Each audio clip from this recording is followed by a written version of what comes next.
Praise the lord. యేసు రక్తమే జయము. మన రక్షకుడు మన విమోచకుడైన యేసుక్రీస్తు పరిశుద్ధ నామములో అందరికీ వందనాలు. చిన్న ప్రార్థన ద్వారా ఉదయకాల వాక్యదానం చేసుకుందాము. పరిశుద్ధుడ మహాగణుడు అనే దేవ యేసయ్య, సర్వాధికారి అయిన మీకే వేలాది వందనములు, కృతజ్ఞత, స్తుతి, స్తోత్రం చెల్లించుకుంటున్నాను దేవ ఉదయకాలం ప్రభువా వాక్య భాగం ధ్యానిస్తుండగా వాక్య భాగం మాకు అర్థమాలకు సహాయం చేసి మీ కృపలో బలపరిచి మీకు మాదిరిగా మమ్మల్ని నడిపించి మీ చిత్తమైన మా జీవితంలో జరిగించమని ఈ చిన్న ప్రార్థన ప్రభువుకు యేసుక్రీస్తు అతి పరిశుద్ధ నామములో అడిగి వేడుకుంటున్నాను తండ్రి. Amen amen. కీర్తనల గ్రంథం 38వ అధ్యాయం 9వ వచనము. ప్రభువా నా అభిలాష అంతే నీకే కనబడుచున్నది, నా నిట్టూర్పులు నీకు దాచబడి ఉండలేదు. ఆమెన్. దేవుడి వాక్య భాగం దీవించిన గాక. ప్రభునందు ప్రియులారా, మనము ఇక్కడ వాక్య భాగంలో గమనించినట్లయితే ప్రభువా నా అభిలాష అంతే నీకే కనపడుచున్నది, నా నిట్టూర్పులు నీకు దాచబడి ఉండలేదు. అదేవిధంగా మనము వాక్య భాగంలో గమనించినట్లయితే రోమీయులకు రాసిన పత్రిక 8వ అధ్యాయం 22, 23 వచనాల్లో సృష్టి యావత్తు ఇదివరకు ఏకగ్రీవంగా మూలుకొచ్చు ప్రసవ వేదన పడుచున్నదని ఎరుగుదము. అంతేకాదు ఆత్మ యొక్క ప్రథమ ఫలముల నొందిన మనము కూడా దత్తపుత్రత్వము కొరకు అనగా మన దేహము యొక్క విమోచనం కొరకు కనిపెట్టచ్చు మనలో మనము మూలుగుచున్నాము.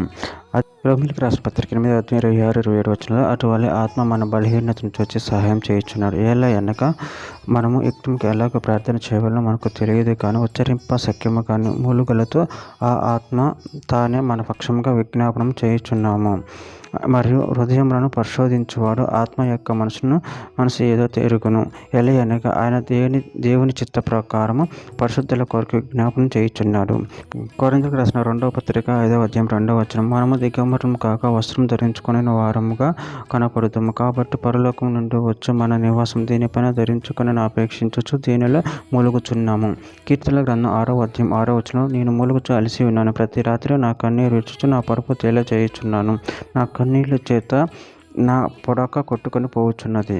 కీర్తనల గ్రంథం 69వ అధ్యాయం 5వ వచనం. దేవా నా బుద్ధిహీనత నీకు తెలిసే ఉన్నది, నా అపరాధం నీకు మరుగైనవి కావు. చివరిగా ఒక మాట. కొరింథీయులకు రాసిన 2వ పత్రిక 7వ అధ్యాయం 11వ వచనం. మీరు దేవుని చిత్త ప్రకారం పొందని ఈ దుఃఖం ఎట్టి, జాగ్రత్తను ఎట్టి, దోష నివారణకైనా ప్రతి వాదమును ఎట్టి, ఆగ్రహమును ఎట్టి, భయమును ఎట్టి, అభిలాషను ఎట్టి, ఆసక్తిని ఎట్టి, ప్రతిదండను మీలో పుట్టించున చూడటి.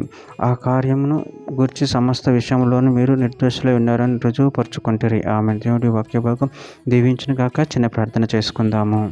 పరిశుద్ధుడ మహాగణుడు అనే దేవ యేసయ్య, మీరు ఇచ్చిన వాక్యదానాన్ని ప్రభావం కృతజ్ఞత చెల్లించుకుంటూ మా అంతరంగంలో మీకు కనపడుచున్నవి తండ్రి.